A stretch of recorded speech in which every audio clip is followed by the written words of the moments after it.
नमस्कार प्यारे मित्रों, स्वागत आप सभी का अपने चैनल पर। मित्रों, हम संस्कृत रीट लेवल 1 और लेवल 2 दोनों के लिए संस्कृत के प्रैक्टिस सेट देख रहे हैं। आज का ये प्रैक्टिस सेट नंबर 6 होगा, जिसमें आपका टॉपिक है वो है व्याकरण शास्त्र की जो प्रमुख संज्ञाएं होती हैं, यानी सूत्र होते हैं। उन सूत्र के माध्यम से हमें ज़्यादा अगर इनको याद कर लें तो आंसर ज़्यादा सटीक हो जाते हैं। तो कुछ व्याकरण शास्त्र की प्रमुख संज्ञाएं होंगी, वो देख लेते हैं। जैसे ये जो पहला क्वेश्चन आ गया कि वर्धी संख्या करने वाला सूत्र कौन सा है, इस प्रकार का ये इंपॉर्टेंट होगा आपके रीट लेवल 1 और रीट लेवल 2 दोनों लेवल वालों के लिए। लैंग्वेज जो आपके संस्कृत है, तो क्लास अच्छी लगती तो लाइक करना है। ये प्रैक्टिस सेट नंबर 6 होगा टॉपिक वाइज। चैनल पर नया तो सब्सक्राइब जरूर करें। जैसे ये पहला क्वेश्चन है कि वर्धी संख्या करने वाला सूत्र कौन सा है, तो इस सूत्र के माध्यम से हमें पता चल जाता है कि वर्धी रादेश। ऑप्शन बी इसका करेक्ट होगा। वर्धी संज्ञा के वर्ण कितने हैं, यानी जो वर्धी संधि होती है संस्कृत में अपने स्वर संधि है, स्वर संधि का एक प्रकार वृद्धि है, जिसे दीर्घ भी बोला जाता है। वर्धी संज्ञा के वर्ण कितने हैं, ऑप्शन बी 3 वर्ण है। वर्धी संज्ञा का वर्ण कौन कौन से हैं, 3 का ऑप्शन ए आएगा, आ, आई, औ। आत, आ, एच, ए, औ, यह वर्धी आदेश यानी वर्धी संधि हो जाती है। ए और औ वृद्धि हो जाते हैं, दीर्घ हो जाते हैं। चौथा क्वेश्चन है आ, आई, औ इन 3 वर्णों की संज्ञा होती है, वो कौन सी होती हैं, इस सूत्र के माध्यम से ऑप्शन डी वृद्धि संज्ञा हो जाती है, वृद्धि आदेश। गुण संज्ञा करने वाला सूत्र है, यानी गुण संधि करने वाला सूत्र है, वो 5 का सही होगा, ऑप्शन बी आदेंग गुण। आदेंग गुण। अ, ए, ओ की कौन सी संज्ञा होती है, गुण संज्ञा होती है। 7वां क्वेश्चन है गुण संज्ञा वर्ण कौन कौन से हैं। गुण संज्ञा को वर्ण का पहचान करना, तो अ, ए और औ, अधेंग गुण। अनुनासिक संज्ञा ज्ञान करने वाला कौन सा सूत्र है, अनुनासिक संज्ञा करने वाला सूत्र है वो है ऑप्शन सी मुखनासिक वचन अनुनासिक। अब देखो ये जो सवाल है उस सूत्र के माध्यम से ही सटीक बैठता है कि जो वर्ण मुख और नासिका दोनों की सहायता से बोले जाते हैं उनकी क्या संज्ञा हो जाती है, तो वो हो जाती है अनुनासिक संज्ञा। नेक्स्ट क्वेश्चन,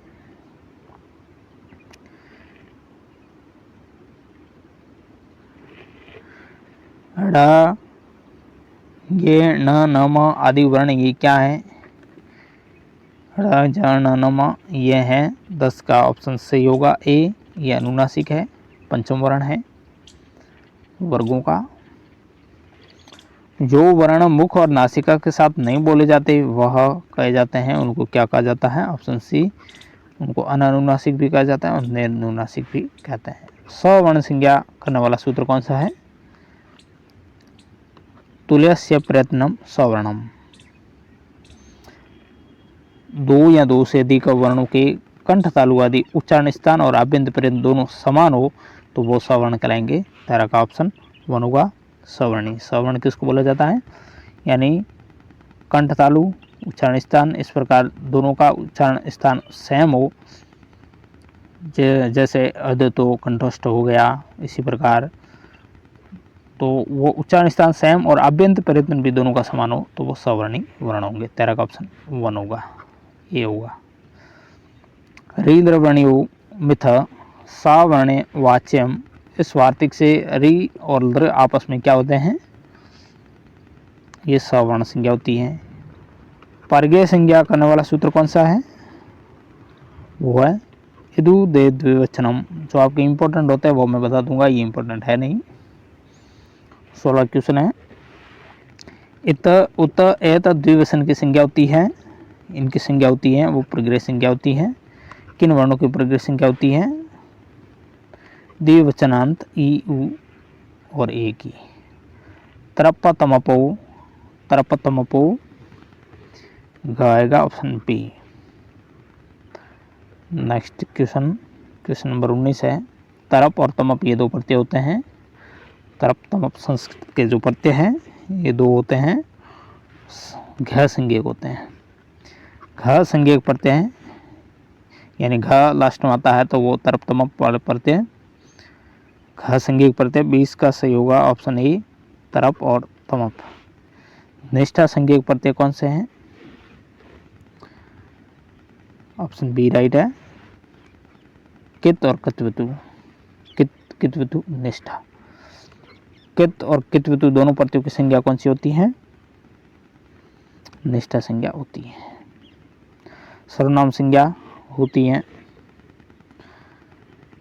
सर्वनाम संज्ञा होती है ऑप्शन ए, सर्वादीनि सर्वनामानि।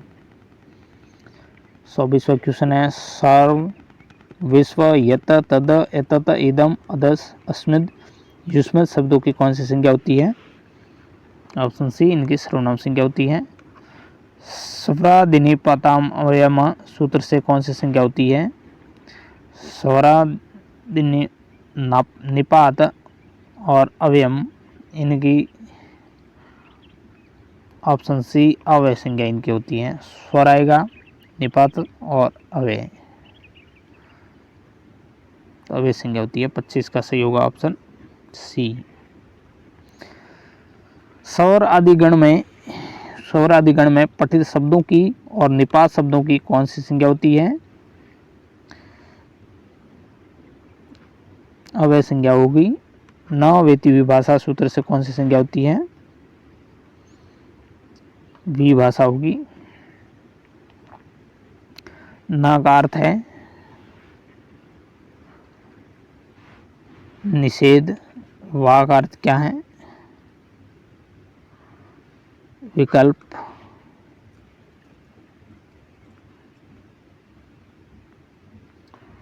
निषेध और विकल्प इन दो अर्थों की संज्ञा कौन सी होगी? इन दोनों की संज्ञा होगी विभाषा। ई ज्ञान संप्रसारणम सूत्र से कौन सी संज्ञा होती है? संप्रसारण संज्ञा होती है। ज्ञान के स्थान पर होने वाले इक की क्या हो जाती है? संप्रसारण संज्ञा। अच्छो, अच्छो अन्यादि रिक्त स्थान की पूर्ति करना है, टी। अच्छों के मध्य में जो अंतिम अच्छ होता है वह आदि में हो, जिसके उस वर्ण समुदाय की कौन सी संज्ञा होगी? टी संज्ञा होगी। ये टॉपिक थोड़ा कठिन लग रहा होगा आपको, ज़्यादा सवाल नहीं है इसके, इतने ही लेंगे। टी संज्ञा का लक्षण है, इतना इंपॉर्टेंट है नहीं, एक दो सवाल है जो आपको सूत्र के माध्यम से याद कराने पर आपको याद जल्दी हो जाता है, इसलिए है, बाकी इससे जुड़े सवाल ज़्यादा नहीं आते हैं। टी संज्ञा का अच्छो अंत्यादि है। पाणिनि के अनुसार उपदा का लक्षण है अलो अंत्यात पूर्व। अंतिम वर्ण से पूर्व में रहने वाले वर्ण की कौन सी संज्ञा होती है? उपदा संज्ञा। उपदा संज्ञा किनकी होती है? अंतिम अल से पूर्व वर्ण की। 39वां और अंतिम क्वेश्चन। अंत्यादल पूर्व वर्ण किम उच्यते? उपधा।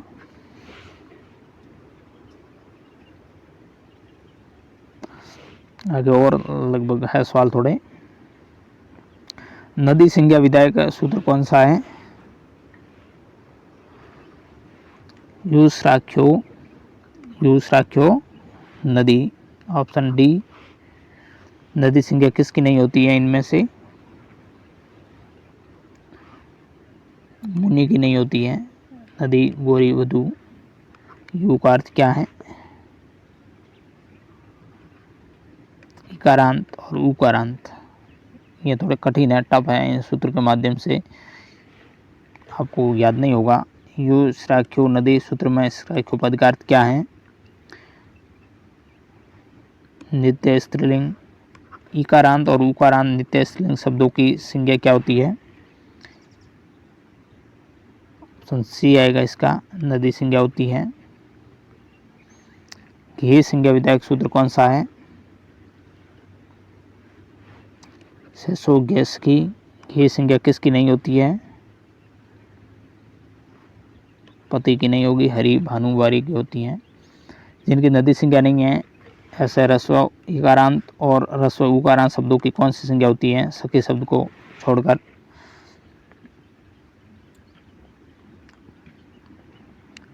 48 का सही होगा वो होगा ऑप्शन ए की संज्ञा। 49 क्वेश्चन है, किस शब्द के समास होने पर ही की संज्ञा होती है? सी होगा इसका ऑप्शन सी, पति की। एक और क्वेश्चन ले लेते हैं फिर रहने देते हैं। पद संज्ञा विधायक सूत्र कौन सा है? ऑप्शन डी सुप्तेन्तम पद संज्ञा विधायक सूत्र है। तो 50 MCQ यह टॉपिक बीच में आ गया। इससे आपके जो वर्धिरादेश आदि गुण वगैरह है वो तो आपको संधि में आप समझ गए होंगे, इसलिए कोई ज़्यादा इम्पोर्टेंट है नहीं। इस सूत्र के माध्यम से लगभग आपके रीट परी के ऐसे सवाल आने की संभावना कम है। फिर भी ये टॉपिक बीच में आ गया तो हमने देख लिया, 50 क्वेश्चन देख लिए हैं इस टॉपिक के। नेक्स्ट अपना होगा वो होगा